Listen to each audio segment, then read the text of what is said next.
मेरे प्यारे छात्रों, आज के इस सेशन में आप सभी लोगों का बहुत बहुत स्वागत है। आज के इस सेशन में हम आप लोगों को बिहार स्टेट की ये 5वां टेस्ट सीरीज दे रहे हैं। इससे पहले 4 टेस्ट सीरीज और कुछ प्रीवियस ईयर क्वेश्चन आप लोगों को दे चुके हैं। तो 5वें टेस्ट सीरीज में इसमें 100 क्वेश्चन होते हैं, ये आप लोग को भी पता है। इससे पहले भी आप लोगों को पता है ये 100 क्वेश्चन है, ये 100 क्वेश्चन का सेशन है। तो ये 100 क्वेश्चन आप लोग प्रैक्टिस कीजिए, क्योंकि फॉर्म स्टेट का आना है और बहुत जल्द ही आएगा, इसलिए तैयारी पहले से जरूरी है। पिछली बार जब कुछ बच्चों ने कुछ नंबरों से छूट गए थे, क्योंकि यहाँ भी एक नंबर लेके आना है। ठीक है, ये पात्रता परीक्षा है, शिक्षक पात्रता परीक्षा की। यहाँ भी एक फिक्स मानक है कि हर कैटेगरी के लिए अलग अलग है, तो उतना नंबर आपको लाना होगा। तो पिछली बार कई छात्र रह गए थे, इसलिए इस बार ऐसी गलती ना हो, इसके लिए हम लोग अभी से प्रयासरत रहेंगे और अभी से कोशिश करते रहेंगे, इसलिए कि हमारा जो है बीपीएससी 4 भी आना है। तो बीपीएससी 4 आना इसलिए क्योंकि चुनाव का मौसम है अभी, तो ये सब फॉर्म आएंगे ही। तो जब बीपीएससी 4 में 9-10 को लिए 9-10 ये पेपर 1 होता है और 11-12 का जो होता है वो पेपर 2 होता है। तो इन सब में आपको जाने के लिए ये स्टेट तो पास करना होगा। तो अभी से आप लोग तैयारी शुरू कर दीजिए, सब इंतजार मत कीजिए, क्योंकि बाद में मौका छूट जाएगा। और ये जो है रुक्मणी प्रकाशन का टेस्ट सीरीज है, जिसमें टोटल 11 टेस्ट सीरीज, 11 गो ये टेस्ट सीरीज हम आपको देंगे। टोटल 11 टेस्ट सीरीज आपको देंगे। चलिए चलते हैं हम लोग आगे प्रश्न की तरफ। ये आपका क्लास 9-10 के लिए है, पेपर 1। चलिए क्वेश्चन की तरफ हम लोग बढ़ते हैं। सॉरी, पहला क्वेश्चन ही मेरा है, थोड़ा सा इसे बड़ा कर ले, समस्या ना हो।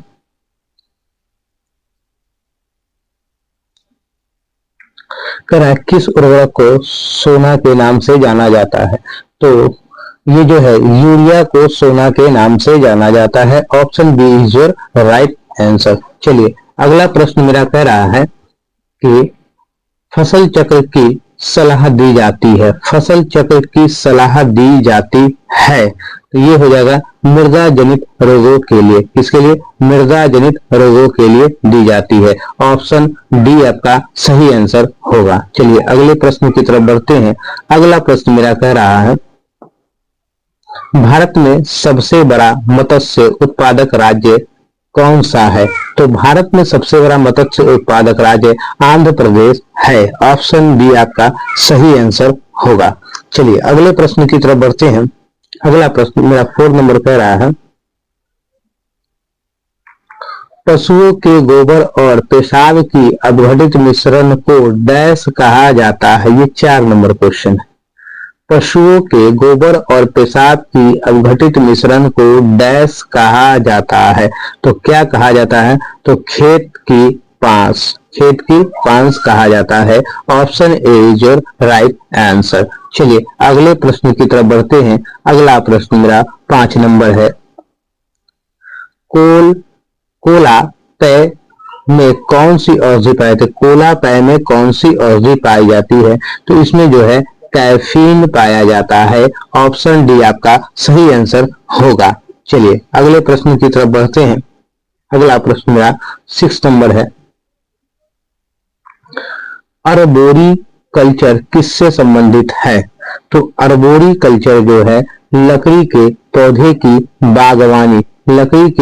की बागवानी से संबंधित है। ऑप्शन डी हमारा सही उत्तर होगा।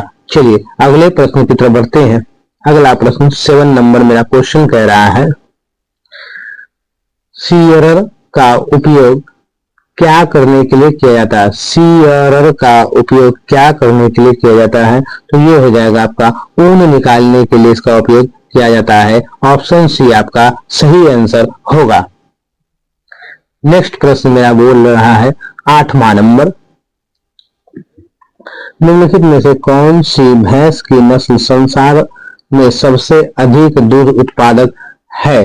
तो सबसे अधिक दूध उत्पादक जो है मुर्रा है। मुर्रा जो है सबसे अधिक दूध का उत्पादन करने वाला ये भैंस है। इसको हरियाणा का काला सोना भी कहा जाता है। मुर्रा को क्या कहते हैं? हरियाणा का काला सोना कहा जाता है। ये सबसे अधिक जो है दूध का उत्पादन करता है। चलिए और नेक्स्ट प्रश्न की तरफ चलते हैं। नेक्स्ट प्रश्न मेरा 9 नंबर है। 9 नंबर क्वेश्चन मुझे कह रहा है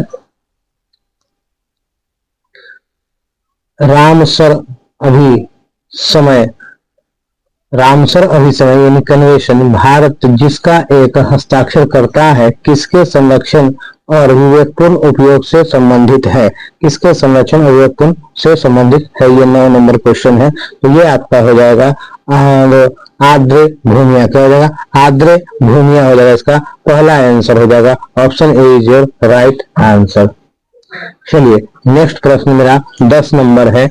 10 नंबर क्वेश्चन हमको कह रहा है निम्नलिखित में से कौन सा रोग जल प्रदूषण के कारण नहीं होता है, जल प्रदूषण के कारण कौन सा रोग नहीं होता है, तो जल प्रदूषण के कारण जो है हेपेटाइटिस सी जो है वो जल प्रदूषण के कारण नहीं होता है, option D is your right answer. चलिए अगले प्रश्न की तरफ बढ़ते हैं। अगला प्रश्न 11 नंबर मेरा कह रहा है 11 नंबर कह रहा है निम्नलिखित में से किसका सर्वाधिक बीओडी स्तर हो सकता है, तो इसमें सबसे अधिक किसका बीओडी स्तर हो सकता है, तो ये हो जाएगा आपका लुगदी सीवेज, क्या हो जाएगा, option D is your right answer, option D हो जाएगा लुगदी सीवेज। चलिए नेक्स्ट प्रश्न मेरा 12 नंबर कह रहा है 12 नंबर आपका प्रश्न है निम्नलिखित में से किस परिस्थिति की तंत्र में शुद्ध प्राथमिक उत्पादकता एनपीपी सबसे अधिक होगी, किसमें एनपीपी सबसे अधिक होगी, तो ये आपका ऑप्शन हो जाएगा उष्णकटिबंधीय वर्षा वनों में सबसे अधिक एनपीपी होता है, option B is your right answer. चलिए अगले प्रश्न की तरफ बढ़ते हैं। देखिए ये रुक्मणी प्रकाशन का है जो प्लेटफॉर्म, इसी रुक्मणी प्रकाशन का ये, इसमें टोटल 11 टेस्ट सीरीज है, वो टोटल 11 टेस्ट सीरीज को हम अपने यूट्यूब पे प्लेलिस्ट के साथ उसको डाल रहे हैं। आप देखेंगे तो वहाँ सारा आपको एक जगह स्टेट का जो है, स्टेट का जो है बिहार स्टेट का सभी एक साथ आपको मिल जाएंगे, सारे वीडियो एक साथ मिले। चलिए अगला प्रश्न मेरा कह रहा है मॉन्ट्रियल प्रोटोकॉल में शामिल गैस नहीं है, मॉन्ट्रियल प्रोटोकॉल में कौन सा गैस शामिल नहीं है, तो ये हो जाएगा नाइट्रस ऑक्साइड, क्या हो जाएगा nitrous oxide, option C is your right answer. चलिए अगले प्रश्न की तरफ बढ़ते हैं। अगला प्रश्न मेरा बोल रहा है भारतीय रिजर्व बैंक के प्रथम भारतीय गवर्नर कौन थे, भारतीय रिजर्व बैंक के प्रथम भारतीय गवर्नर कौन थे, तो ये हो जाएगा आपका सर सीडी देशमुख, क्या है सर सीडी देशमुख हो जाएगा, option A is your right answer. चलिए अगले प्रश्न की तरफ बढ़ते हैं। अगला प्रश्न मेरा 15 नंबर बोल रहा है हेमी भाभा पुरस्कार किस क्षेत्र में विशेष योगदान के लिए दिया जाता है, हेमी भाभा पुरस्कार, तो ये हो जाएगा आपका ऑप्शन नाभिकीय ऊर्जा के क्षेत्र में दिया जाता है, ऑप्शन बी आपका सही उत्तर होगा। चलिए अगले प्रश्न की तरफ बढ़ते हैं। अगला प्रश्न मेरा जो है 16 नंबर है इंटरपोल का मुख्यालय स्थित है, इंटरपोल का मुख्यालय कहाँ स्थित है, तो ये हो जाएगा लियोन में, कहाँ स्थित है लियोन में, जो कहाँ फ्रांस में है, लियोन में यानी फ्रांस में है, ऑप्शन बी आपका सही उत्तर हो जाएगा। चलिए अगला प्रश्न की तरफ करते हैं। अगला प्रश्न मेरा है 17 नंबर क्वेश्चन कह रहा है निम्नलिखित में से कौन सा एक संयुक्त राष्ट्र का सहस्त्रवादी विकास एमडीजी लक्ष्य नहीं है, एमडीजी लक्ष्य नहीं है, तो उसका आंसर हो जाएगा आपका जन्म दर एवं मृत्यु दर कम करना, option B is your right answer. चलिए अगला प्रश्न कहते हैं option B is your right answer. अगला प्रश्न मेरा बोल रहा है 18 नंबर जो आपको कह रहा है मैच द फॉलोइंग, थोड़ा छोटा कर लेते हैं मैच द फॉलोइंग के लिए, मैच द फॉलोइंग में आपको बताना है कौन सा आंसर किसके लिए आएगा। चलिए तो मैच द फॉलोइंग में करा FERA फीरा, फीमा, अफसपा और पोटा, ये कौन किसका आंसर आ जाएगा, देखिएगा ये जो हो जाएगा ए का तीसरा नंबर हो जाएगा यदि foreign exchange regulation fact FERA foreign exchange regulation act हो जाएगा। देखिएगा बी का जो हो जाएगा फीमा फॉरेन एक्सचेंज मैनेजमेंट एक्ट हो जाएगा। तीसरा सी का जो है आपका सी का आपका 4 नंबर हो जाएगा armed forces special powers act हो जाएगा, और कोटा जो हो जाएगा आपका ये 1 नंबर हो जाएगा प्रिवेशन ऑफ टूरिज्म एक्ट हो जाएगा आपका। ये इससे ये देखिएगा कौन कौन मिल रहा है इसमें, पहला का तीसरा, यहाँ पहला का तीसरा, इसमें सी नंबर में आ गया, तो option C is your right answer. चलिए अगले प्रश्न की तरफ चलते हैं। अगला प्रश्न मेरा 19 नंबर है। 19 नंबर मेरा क्वेश्चन कह रहा है मधुबनी कला क्या है? मधुबनी कला क्या है? तो यह बिहार में प्रचलित लोक कला है। बिहार में प्रचलित लोक कला है। Option C is your right answer. चलिए अगले प्रश्न की तरफ बढ़ते हैं। अगला प्रश्न 20 नंबर, एशियाई खेलों का आरंभ डैश वर्ष में हुआ था? तो एशियाई खेलों का आरंभ 1951 में हुआ था। ऑप्शन ए आपका सही आंसर होगा। सिंधु घाटी सभ्यता की विकसित अवस्था में निम्नलिखित में से किस स्थल में घरों में कुएं के अवशेष मिले हैं? किस घरों में कुएं के अवशेष मिले हैं? तो ये हो जाएगा मोहनजोदड़ो। मोहनजोदड़ो में कुएं के अवशेष मिले हैं। Option D is your right answer. चलिए अगले प्रश्न की तरफ बढ़ते हैं। अगला प्रश्न मेरा 22 नंबर है। प्रसिद्ध वैदिक उक्ति युद्ध का आरंभ मनुष्य के मस्तिष्क में होता है किस ग्रंथ में उल्लेखित है? ये किस ग्रंथ में उल्लेखित है? तो ये हो जाएगा आपका अर्थवेद में। कहा? अर्थवेद में। Option C is your right answer. Next प्रश्न की तरफ चलते हैं। 23 नंबर, चीन में बौद्ध धर्म कब प्रवेश हुआ? चीन में जो है बौद्ध धर्म कब प्रवेश हुआ? तो ये हो जाएगा प्रथम शताब्दी ईसा पूर्व। कब? प्रथम शताब्दी ईसा पूर्व में। ऑप्शन सी आपका सही उत्तर होगा। अगले प्रश्न की तरफ चलते हैं। 24 नंबर, कौटिल्य द्वारा रचित अर्थशास्त्र कितने अधिकरणों में विभाजित है? कौटिल्य द्वारा रचित अर्थशास्त्र कितने अधिकरणों में विभाजित है? तो ये हो जाएगा आपका 15 अधिकरणों में विभाजित है। ऑप्शन डी आपका सही उत्तर होगा 15। चलिए हिंद महासागर और भारत चीन मुख्य भूमि के बीच आने जाने का सबसे छोटा मार्ग था, कौन सा था? तो सबसे छोटा मार्ग था इर्थम ऑफ क्रा था। ऑप्शन सी आपका सही हो जाएगा। सबसे छोटा मार्ग भारत और चीन के मुख्य भूमि के बीच आने जाने का सबसे छोटा मार्ग था इर्थम्स ऑफ क्रा है। ऑप्शन सी आपका सही उत्तर होगा। चलिए अगले प्रश्न 26 की तरफ बढ़ते हैं। 26 करा पूर्ण भू किसे कहा था? पूर्ण भू किसे कहा जाता है?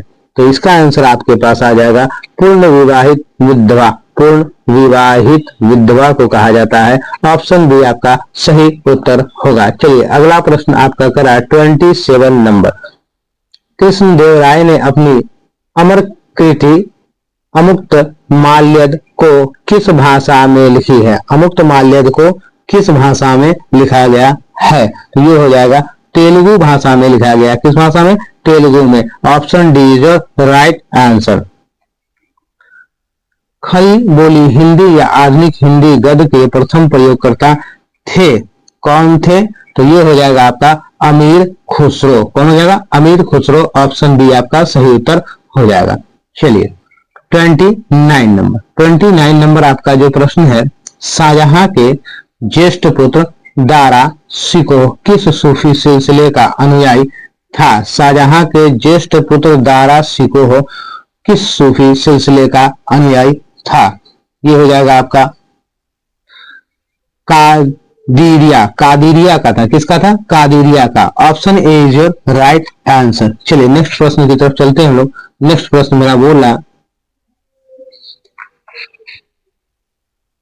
30 नंबर क्वेश्चन मेरा है,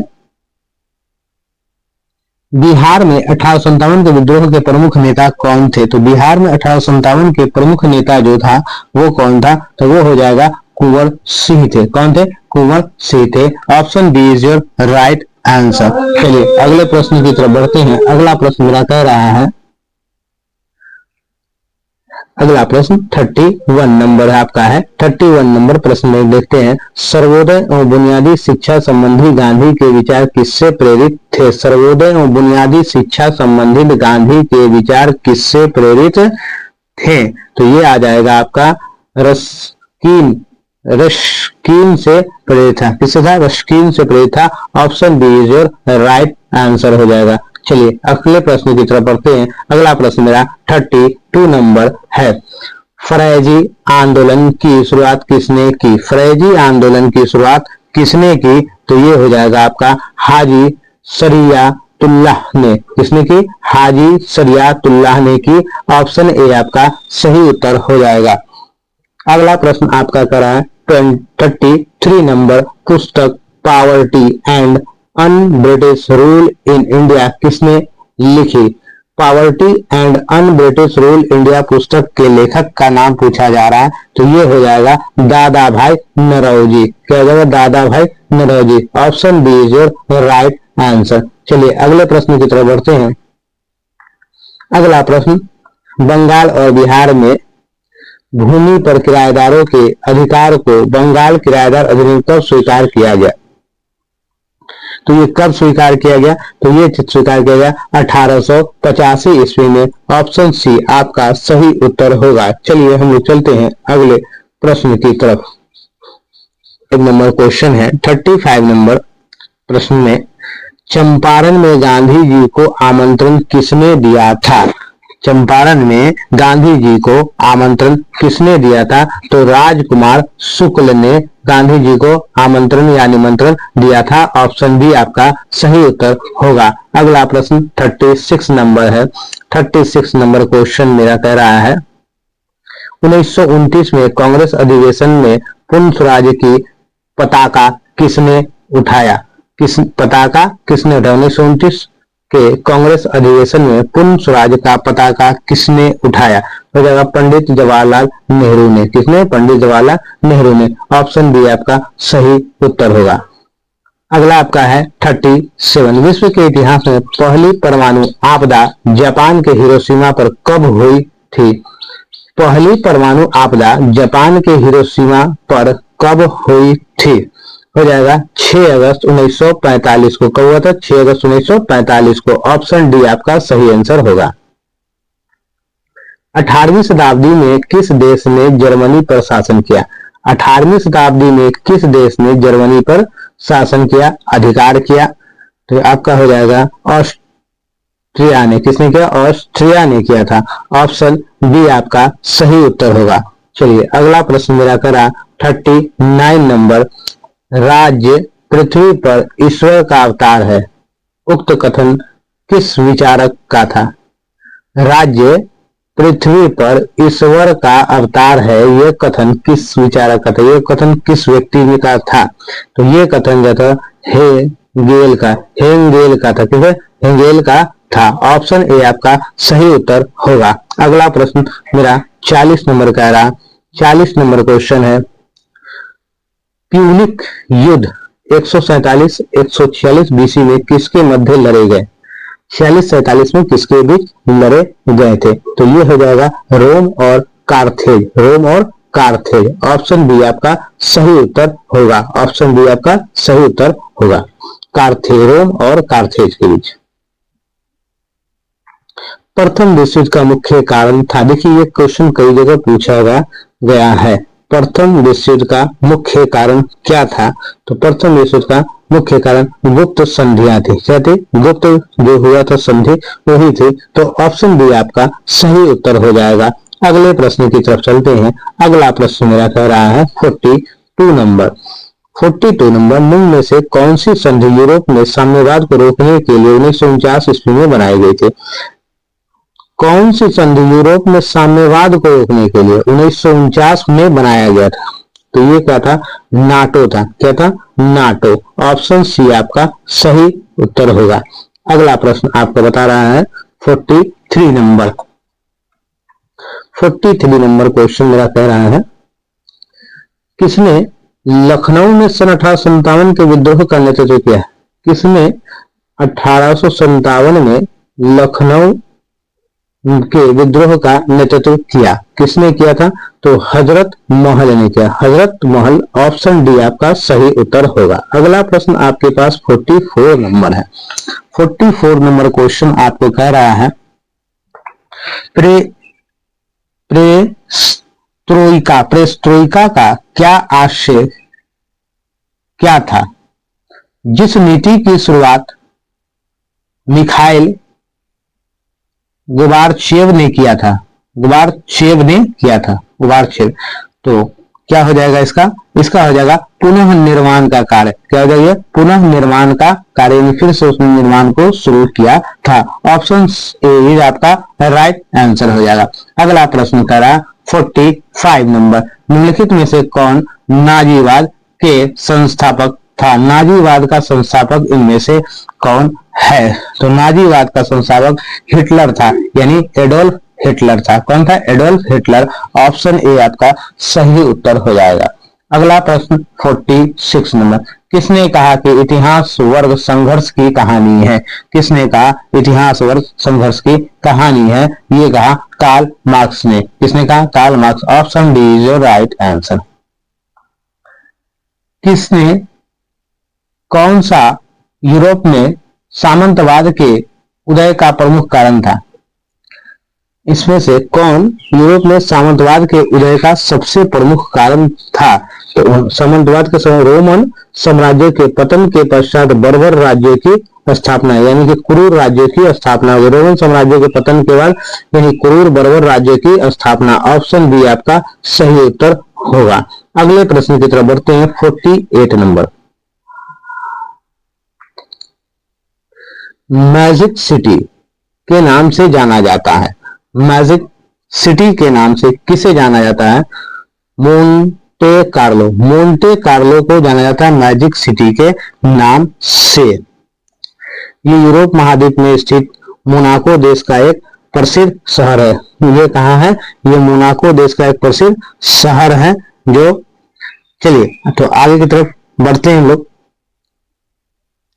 आगे मेरा 49 नंबर, किस भारत पाकिस्तान संघर्ष के परिणाम स्वरूप बांग्लादेश स्थापित हुआ? भारत पाकिस्तान संघर्ष यानी कौन सा संघर्ष हुआ था जब बांग्लादेश की स्थापना हुई थी? दिसंबर 1971। दिसंबर 1971। Option A is right answer. अगला प्रश्न 50 नंबर, फरक्का समझौता संबंध है। फरक्का समझौता किससे संबंधित है?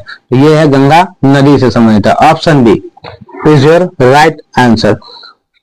जो भारत और बांग्लादेश के बीच गंगा नदी के जल बंटवारे से संबंधित है फरक्का। भारत और बांग्लादेश के बीच जो है उसका जल बंटवारा से, गंगा नदी के जल बंटवारे के से फरक्का समझौता है भारत और बांग्लादेश के बीच, गंगा नदी। कुडानुकुलम परमाणु ऊर्जा संयंत्र कौन से राज्य में से? कुडानुकुलम परमाणु संयंत्र ऊर्जा कौन से राज्य में स्थित है? तो ये हो जाएगा आपका तमिलनाडु में। कहाँ है? तमिलनाडु में। Option C is right answer. Next अगला प्रश्न है, भारत सरकार की नीति आयोग जो आर्थिक निर्धारण का चिन्हित समूह थिंक टैंक है, ये चिन्हित समूह थिंक यानी चिंतन समूह है, सोचता है नीति का पूरा स्वरूप क्या है? यानी नीति आयोग का फुल फॉर्म आपसे पूछा जा रहा है। तो national institutions for transforming India, राष्ट्रीय भारत परिवर्तन संस्थान। National institutions for transforming India यानी राष्ट्रीय भारत परिवर्तन संस्थान। ऑप्शन बी आपका सही उत्तर हो जाएगा। अगले प्रश्न की तरफ चलते हैं। पूरा यानी ग्रामीण क्षेत्रों में नगरीय सुविधाएं प्रदान करना प्रारूप किसके द्वारा प्रस्तावित किया गया था? ग्रामीण क्षेत्रों में नगरीय सुविधा प्रदान करना प्रारूप किसके द्वारा प्रस्तावित किया गया था? यह गया एपीजे अब्दुल कलाम। किसके द्वारा? एपीजे अब्दुल कलाम, जिसको मिसाइल मैन के नाम से भी जाना जाता है। ऑप्शन ए आपका सही उत्तर हो जाएगा।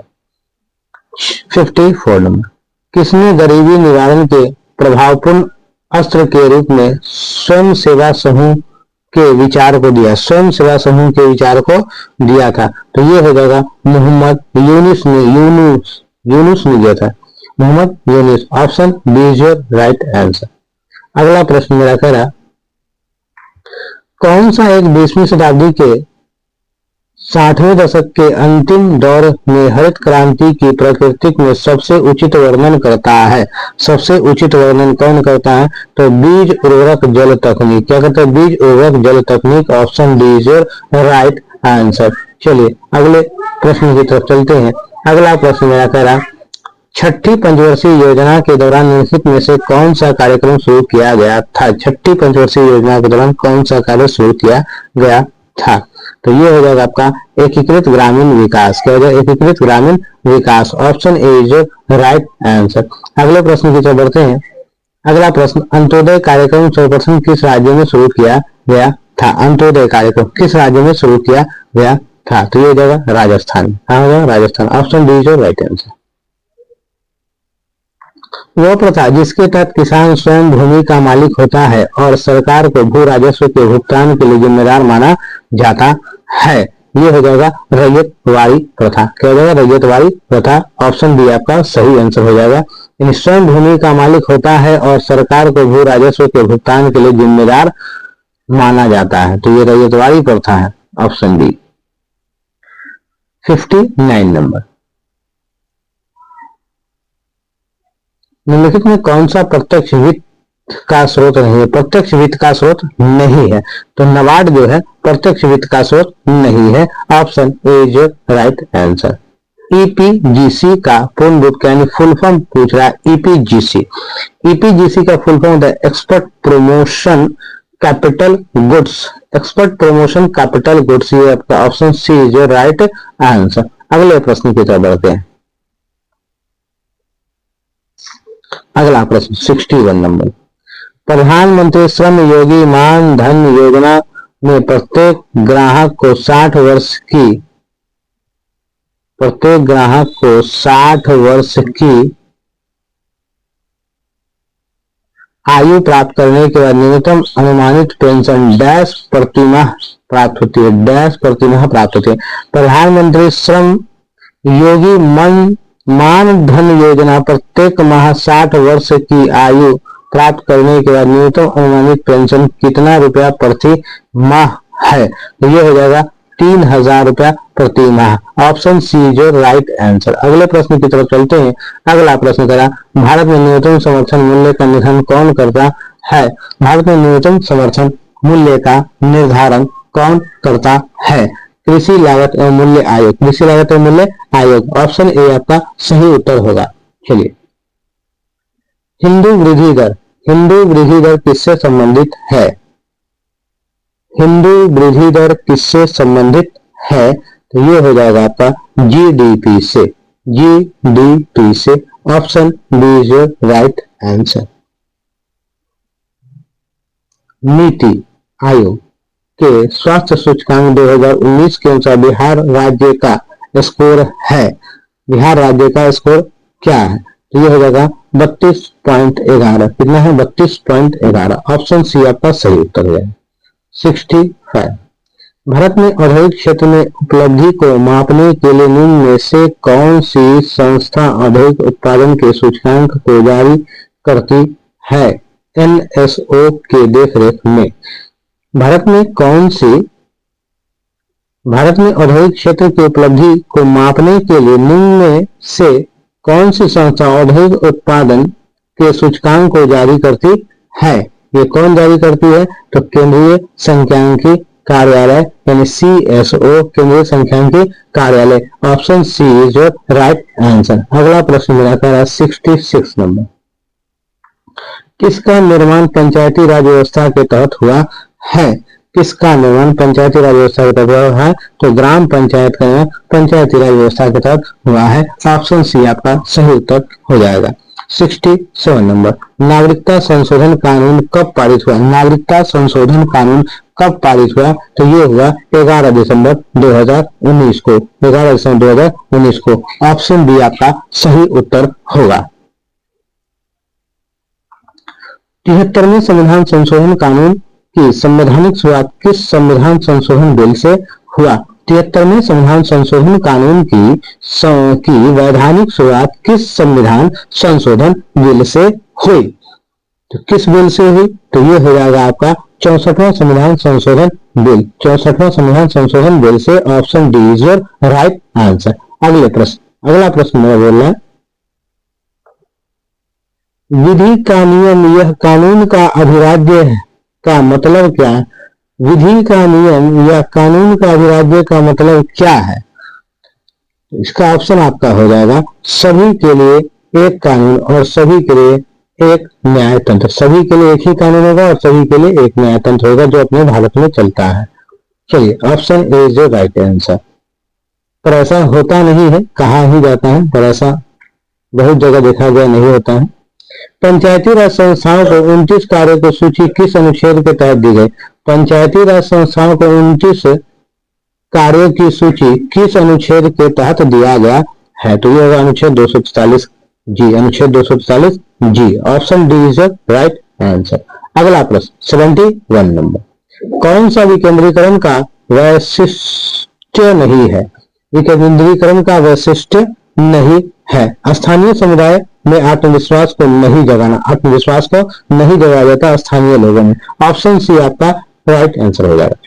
72 नंबर, ब्रिटिश शासनकाल में संविधान के विकास में कौन सा कानून ऐतिहासिक नहीं था? कौन सा कानून ऐतिहासिक नहीं था? तो हो जाएगा protection of civil rights act 1995। Protection of civil rights act 1995। Option D is right answer. 73 number, Bharat के संविधान के कौन सा अनुच्छेद भारतीय निर्वाचन आयोग की स्थापना से संबंधित है? कौन सा अनुच्छेद भारतीय निर्वाचन आयोग की स्थापना से संबंधित है? स्थापना से संबंधित तो हो जाएगा अनुच्छेद 324। कितना? अनुच्छेद 324। Option A is right answer. अगला प्रश्न 74 नंबर, भारत के संचित निधि से भुगतान किसके अनुमोदन द्वारा किया जा सकता है? भारत के संचित निधि से भुगतान किसके अनुमोदन के द्वारा किया जा सकता है? तो भारतीय संसद के द्वारा। भारतीय संसद के द्वारा। Option B is right answer. अगला प्रश्न कहता है, राज्यसभा में निम्न राज्यों की सीटें का उचित अवरोही क्रम चुने। उचित अवरोही क्रम चुनना है। तो देखिए, उचित अवरोही क्रम हो जाएगा, ये हो जाएगा सबसे पहले इसका क्या हो जाएगा? उत्तर प्रदेश, महाराष्ट्र, तमिलनाडु और बिहार। आरोही और अवरोही होता है, ठीक है, इसीलिए कहा जाता है आरोही और अवरोही। तो आइए जरा हम आपको बता दें, भारतीय संविधान राज्यसभा में सीटों की संख्या कहां कहां कितने कितने है। तो आपको पता होगा बिहार में कितना है, तो बिहार में 16 है, ठीक है, बिहार में कितना है? 16 है। पश्चिम बंगाल में भी 16 ही है। बिहार, पश्चिम बंगाल, इन सब में कितना है? 16 है। सबसे अधिक कहाँ है? तो सबसे अधिक उत्तर प्रदेश में है। सबसे अधिक कहाँ है? तो उत्तर प्रदेश में है, जहां कितनी है? 31 है। कितनी है? 31 है।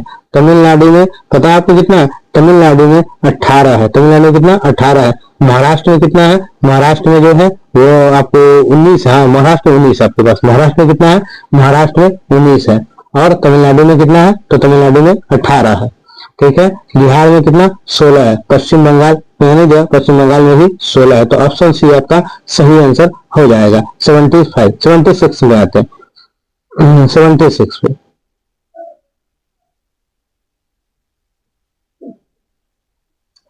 भारतीय संविधान में संशोधन किसके द्वारा प्रारंभ किया जा सकता है? भारतीय संविधान में संशोधन किसके द्वारा प्रारंभ किया जा सकता है? तो ये हो जाएगा आपका ऑप्शन राज्यसभा के द्वारा और लोकसभा। हाँ, राज्यसभा और लोकसभा के द्वारा, ये दोनों में जब कोई भी बिल पास हो जाता है तो वो कानून बन जाता है, ठीक है। तो ऑप्शन डी आपका क्या होगा? राइट आंसर हो जाएगा। Option D is right answer. चलिए अगले प्रश्न की तरफ बढ़ते हैं। अगला प्रश्न मेरा 77 नंबर कह रहा है। 77 नंबर मेरा क्वेश्चन क्या है? कह रहा है भारतीय संविधान में कैबिनेट शब्द का प्रयोग केवल एक जगह किसके तहत हुआ है? कैबिनेट शब्द का प्रयोग किसके तहत हुआ है? ऑप्शन सी अनुच्छेद 352 होगा। क्या होगा? अनुच्छेद 352। Option C is right answer. चलिए अगले प्रश्न की तरफ बढ़ते हैं। अगला प्रश्न मेरा क्या कह रहा है? ये तो अभी तक हम देख चुके हैं 70। थोड़ा सा पेज, चलिए नेक्स्ट पेज में देखते हैं थोड़ा सा। आइए 78 नंबर, 77 देख रहे थे, 78 नंबर वहां पे थोड़ा धुंधला आ गया था, एक्स्ट्रा पेज था वो। चलिए एक्स्ट्रा पेज था इसलिए उसको आगे की तरफ बढ़ा दिए। 78 नंबर, पंचायत सदस्य की अयोग्यता का प्रश्न कौन निर्धारित करेगा? पंचायत सदस्य की अयोग्यता का प्रश्न कौन निर्धारित करेगा? ये तो कौन निर्धारित करेगा? तो ये निर्धारित करेगा ऐसी संस्था जिसे राज्य विधानमंडल मुहैया करा सके, ऐसी संस्था जिसे राज्य का विधानमंडल मुहैया करा सके, ऑप्शन सी जो राइट आंसर। असत्य मेल को चुनना है, जो इसमें से गलत है उसको आपको चुन के हटा देना है। ठीक है, असत्य मेल को चुने, सही आपको असत्य वाला ही इसमें जवाब देना है, जो असत्य मेल है, जो सत्य उसको नहीं देना है, जो असत्य है उसका ही आपको जवाब देना है। तो असत्य वाले का जवाब हम लोग दे देते हैं। चलिए थोड़ा सा इसको ठीक है, आइए असत्य मेल चुनना है। अनुच्छेद 48 समान नागरिक कोड, अनुच्छेद 50 प्रारंभिक बाल्यावस्था की देखरेख, अनुच्छेद 39 ग्राम पंचायत का गठन, अनुच्छेद 40 कार्य का अधिकार, अनुच्छेद 45 समान कार्य के लिए समान वेतन। ठीक है, तो ये आपका होगा उपयुक्त में से सभी असत्य मेल को चुने। ये सब असत्य मेल ही है, इसमें से कोई भी एक मेल नहीं खा रहा है। अनुच्छेद 48 समान नागरिक नहीं होगा, वो कृषि एवं पशुपालन संगठन होगा। अनुच्छेद 48 क्या होता है? कृषि एवं पशुपालन संगठन होता है। ठीक है, अनुच्छेद 50 जो होता है कार्यपालिका और न्यायपालिका से संबंधित होता है। ठीक है, अनुच्छेद 49 जो होता है वो राष्ट्रीय महत्व के स्मारकों, ये राष्ट्रीय महत्व के स्मारक, जो कोई भी राष्ट्रीय महत्व स्मारक होता है संस्थान वस्तुओं के संरक्षण के लिए बनाया गया, अनुच्छेद 49 बनाया गया। अनुच्छेद 40 जो होता है वो ग्राम पंचायतों का संगठन के लिए होता है, अनुच्छेद 40। और अनुच्छेद 45 जो होता है वो 0 से 6 वर्ष के बच्चों को देखरेख के लिए होता है। जो बाल्यावस्था जो हमने को लिखना था अनुच्छेद 45 उसमें 5 वर्ष होता है। तो इसमें कोई भी एक दूसरे से असत्य को चुने, इसमें सब क्या है? सब का सब असत्य है, तो उपयुक्त में से सभी हो जाएगा। ऑप्शन डी आपका सही आंसर हो जाएगा। चलिए अगले प्रश्न की तरफ बढ़ते हैं। अगला प्रश्न 80 नंबर है। उच्च न्यायालय के कार्य क्षेत्र में बदलाव किसके द्वारा किया जा सकता है? उच्च न्यायालय के कार्य क्षेत्र में बदलाव किसके द्वारा किया जा सकता है? तो ये हो जाए केवल संसद द्वारा किया जाता है, केवल संसद द्वारा। ऑप्शन ए आपका सही उत्तर होगा। अगला प्रश्न मेरा कह रहा है 81 राष्ट्रपति को उसके कार्यकाल की समाप्ति से पूर्व किससे सुझाव पर हटाया जाता है? राष्ट्रपति को उसके कार्यकाल की समाप्ति यानी कार्यकाल खत्म होने से पहले भी उसको किसके सुझाव पर हटाया जा सकता है? संसद के दोनों सदनों के सुझाव पर उसको हटाया जा सकता है। ऑप्शन डी हो जाएगा आपका, क्या हो जाएगा? ऑप्शन डी, संसद के दोनों सदनों को सुझाए जाने पर उसको हटाया जा सकता है। चलिए अगले प्रश्न की तरफ चलते हैं। अगला प्रश्न मेरा कह रहा 82 नंबर, राज्य में अध्यादेश किसके द्वारा लागू किया जा सकता है? राज्य में अध्यादेश, तो अध्यादेश राज्य के राज्यपाल के द्वारा जारी किया जा सकता है। ऑप्शन डी आपका सही उत्तर होगा। 83 नंबर कहेंगे किस अधिनियम के द्वारा अंग्रेज ने घोषणा की कि भारत में अधिकारियों की नियुक्ति में राष्ट्रपति और रंग के आधार पर भेदभाव नहीं होगा? राष्ट्रपति और रंग के आधार पर भेदभाव नहीं होगा। ये 1833 का चार्टर अधिनियम कहता है, 1833 का चार्टर अधिनियम बोलता है। ऑप्शन डी आपका सही उत्तर होगा। 84 नंबर की बात करें तो 84 नंबर, महाद्वीपीय बहाव का सिद्धांत किसके द्वारा विकसित किया गया था? महाद्वीपीय बहाव का सिद्धांत किसके द्वारा विकसित किया गया था? ए वेगनर के द्वारा। किसके द्वारा? ए वेगनर के द्वारा। ऑप्शन बी आपका सही उत्तर होगा। सुंदा ट्रेंच किस द्वीप के समानांतर स्थित? सुंदा ट्रेंच किस द्वीप के समानांतर स्थित है? तो सुमात्रा द्वीप के समानांतर स्थित है। ऑप्शन सी आपका सही आंसर होगा। अगला प्रश्न की तरफ करें। एक प्रभावी कोरियोलिस बल किस कारण होता है? एक प्रभावी कोरियोलिस बल किस कारण होता है? तो पृथ्वी का घूर्णन। क्या कहते हैं? पृथ्वी का घूर्णन। Option B is right answer. चलिए अगले प्रश्न की तरफ बढ़ते हैं। अगला प्रश्न 87 नंबर, किस देश में मृत सागर के साथ भूमि सीमा नहीं है? किस देश के मृत सागर के साथ भूमि सीमा नहीं है? ये हो जाएगा लेबनान। लेबनान के साथ भूमि सीमा नहीं है। ऑप्शन ए आपका सही उत्तर होगा। चलिए 88 नंबर मेरा अगला प्रश्न है।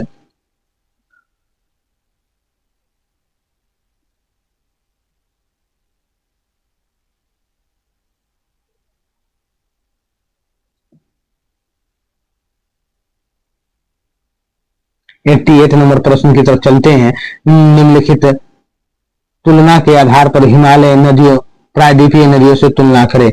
हिमालय नदी और प्रायद्वीपीय नदियों से तुलना करना है, तो हिमालय नदी और प्रायद्वीपीय नदी से तुलना करने के लिए अधिकांश हिमालय नदियां 12 मासी है, जबकि अधिकांश प्रायद्वीपीय नदियां वर्षा पर निर्भर रहती है। वर्षा पर निर्भर रहती है लिखना चाहिए, वर्षा पर निर्भर है, निर्भर रहती है, निर्भर है।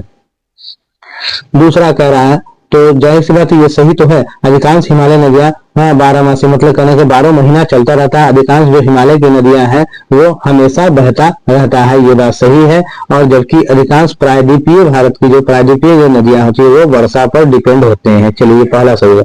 हिमालय की नदियों का ढाल प्रायद्वीपीय नदियों की तुलना में अधिक खड़ा है, जाहिर सी बात है ये भी सही है और ये भी सही आता। प्रायद्वीपीय नदियां हिमालय नदियों की तुलना में अपने रास्तों में अधिक क्षारण का कारण बनती है। नहीं, ये गलत बात है, अधिक क्षारण का कारण नहीं बनती। तो एक दो दोनों सही, तो option A is your right answer होगा। आपका ऑप्शन ए सही होगा 88 नंबर क्वेश्चन के लिए। चलिए चलते हैं 89 नंबर क्वेश्चन की तरफ। 89 नंबर मेरा क्वेश्चन कह रहा है, निम्नलिखित में से किस ग्रह का घनत्व सबसे कम है? किस ग्रह का घनत्व सबसे कम है? तो शनि का जो घनत्व है वो सबसे कम है। क्या है? ऑप्शन डी आपका सही हो जाएगा। चलिए अगले प्रश्न की तरफ बढ़े हैं। अगला प्रश्न मेरा कह रहा है 90 नंबर, निम्नलिखित कथनों एस्कर और ड्रोमलिन के संबंध में है। ड्रोमलिन के संबंध में है। एस्कर क्रूड डेड बजरी और रेत की लकीरें। ड्रोमलिन ज्यादातर बोल्डर और मिट्टी के बने होते हैं। अंडे की टोकरी स्थलाकृति एस्कर युक्त इलाकों की विशेषता है, जबकि एस्कर ग्लेशियर की धाराओं द्वारा निर्मित होते हैं। तो आपका इन चारों में से कौन कौन सा ऑप्शन आपका एस्कर और ड्रोमलिन के संबंध में है? एस्कर और ड्रोमलिन के संबंध में आपका हो जाएगा 1 नंबर एस्कर क्रूड बेरी, आपका 1 नंबर हो जाएगा, 2 नंबर हो जाएगा और ये 4 नंबर हो जाएगा। तो 1 2 4 किस ऑप्शन में आता है? तो 1 2 4 आपका ऑप्शन बी में आता है। Option B is your right answer. कौन सा आपका ऑप्शन बी हो जाएगा? Option B is your right answer. चलिए अगले प्रश्न की तरफ चलते हैं। अगला प्रश्न 91 नंबर मेरा कह रहा है, 91 नंबर मेरा प्रश्न है, निम्नलिखित में से कौन सी नदियां है? इसमें से निम्नलिखित में कौन सी नदियां हैं? विक्टोरिया एवं चार्ड नदी है, मारे एवं डार्लिंग नदी है, स्वेत एवं पनामा नदी है, इरी एवं हारून नदी है। मारे एवं डार्लिंग ये क्या है? नदी है, मारे एवं डार्लिंग नदी है। तो option B is your right answer. 92 number की तरफ बढ़ते हैं। 92 नंबर मेरा प्रश्न बोल रहा है, निम्न राज्यों में से कौन सा राज्य भारत में सर्वाधिक सौर ऊर्जा का उत्पादक है? निम्न राज्यों में से कौन सा राज्य भारत में सर्वाधिक सौर ऊर्जा का उत्पादक है? सबसे अधिक सौर ऊर्जा का उत्पादक कौन सा राज्य है? तो यहाँ हो जाएगा राजस्थान हो जाएगा। Option D is your right answer. चलिए अगले प्रश्न की तरफ बढ़ेंगे। अगला प्रश्न मेरा कह रहा है 93 नंबर क्वेश्चन है मेरे पास।